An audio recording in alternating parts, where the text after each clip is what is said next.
Hi guys, my name is Ben. I'm Jess. I'm the associate pastor here at Relentless. And I'm the worship and production director. From a faith perspective, I didn't grow up a believer. I didn't become a Christian until I was almost a senior in high school. It was really when I stepped into my faith. And at that point, I decided I wanted to go into full-time ministry, and that's how we got here. I grew up in a Christian home. Parents are Christian. Went to churches my whole life, but I definitely made my faith my own around junior year of high school. My view on church growing up wasn't a negative thing.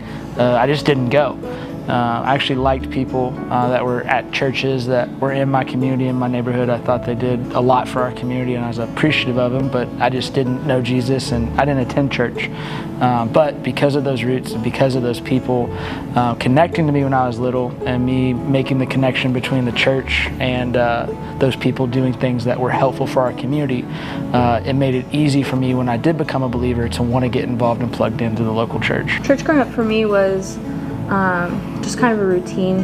Didn't really have any emotion to it because I just did it with my family, and that's just kind of what I thought of church until I really got connected with a community that really kind of took me under their wing and discipled me.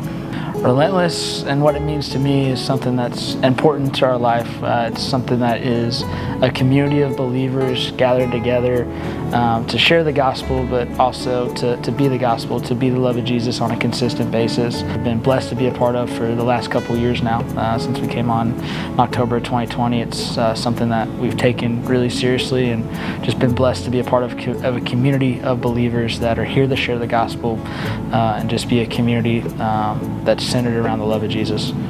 My favorite thing about Relentless currently is just being able to hit up my boys that I'm close with and just go and hang out with them and be in a community. And whether that's getting together with the dudes and just having a guys' night like we're going to be having this weekend and just having fellowship, or if we're shifting gears and working on going out and actually sharing the gospel consistently in a more serious sense or a more official sense, but just getting together with the boys, but the community as a whole at our church, just being able to say, hey, we're going to do this, and people being involved and people wanting to be a part of that and be a part of our community and be consistent with that. And that's something I've really enjoyed being a part of this church. Some of my favorite things about Relentless is just being able to do real life with real people.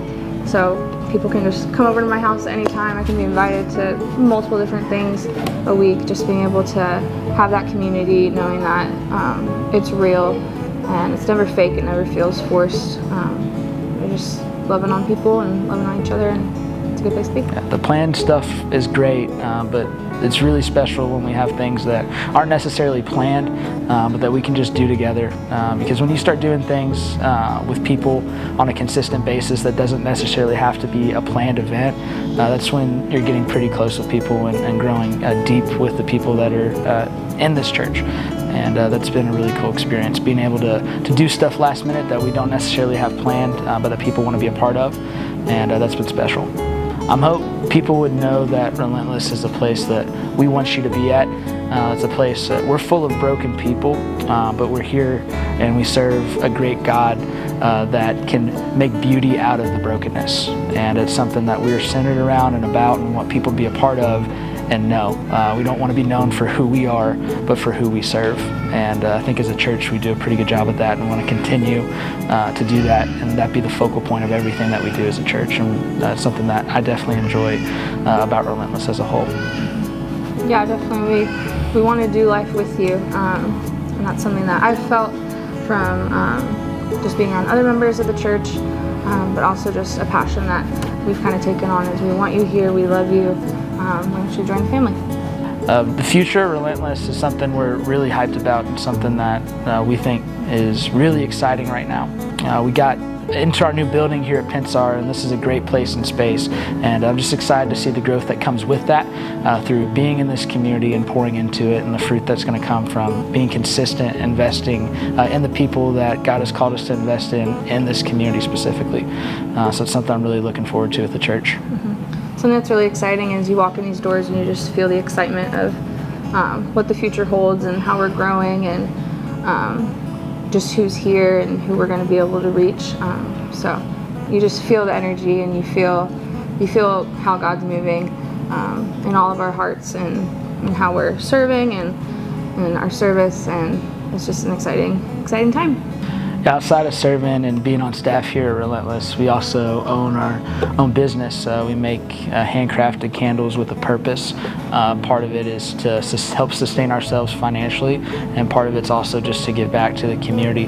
We work with and partner with group homes, and we use our candle business as a way to share the gospel and be a light to the kids that are in the inner city here in Phoenix, specifically in the group home and foster care system. So outside of being on staff here at the church and serving at the church, we also serve through our business making candles.